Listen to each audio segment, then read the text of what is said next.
Feelings can be helpful or unhelpful. Helpful feelings are meant to guide us, like a compass. Unhelpful feelings overwhelm us and are often fueled by the stories we tell ourselves. Here are 6 common stories we tell ourselves that, like gasoline, ignite the embers of helpful feelings into bonfires of unhelpful feelings that fuel depression, anxiety, and rage. Story number 1. Self-loathing, which is also called shame, is the belief that I'm inadequate, unworthy, unlovable, or bad, which is a prime cause of depression. If I don't like you, I can avoid you. But if I don't like me, well, as the great Bob Marley once said, you can't run from yourself. So there's nowhere to hide from the misery of self-loathing. I often tell my clients that the most important relationship they'll change in therapy is with themselves, because transforming self-loathing into self-love is essential for good mental health. Story number 2. Hopelessness is the second story we tell ourselves that fuels depression. Believing that life is hopeless leads to loss of motivation, loss of interest in positive activities, social isolation, and ultimately to clinical depression. Hopelessness is always a distortion of reality, because we humans have a remarkable ability to heal and grow. Thus, the problem isn't that my life is hopeless, but rather that I haven't found the path to recovery, which is where therapy can help. Story number 3. Catastrophizing is when my thinking gravitates towards disastrous outcomes. For example, if the doctor hasn't called me with my lab results, it's not because he hasn't received them yet. Rather, I tell myself it's because I have cancer and he's procrastinating telling me. Similarly, if my spouse is late coming home from work, it's not because she's caught in traffic, but because she's been killed in an accident or run off with another man. Chronic catastrophizers live in a nightmarish world where disaster exists at every turn, so they feel constantly unsafe even when they are safe, which is the essence of an anxiety disorder. Story number 4. Victimization is when my thinking persistently declares that others are intentionally trying to hurt me. For example, if a bad driver cuts me off, it's not because he's a bad driver. Rather, I tell myself that he was intentionally trying to harm me.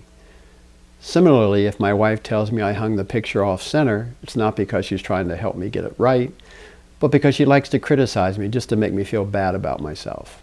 Chronic victimizers live in an angry world where they constantly feel persecuted, which leaves them emotionally isolated because they push everyone away with their habitual blaming. Story number 5. Feeling over-responsible is when I tell myself that I'm responsible for the problems and happiness of others as if I'm the only adult in the room. Thus, I treat other adults as children who need parenting.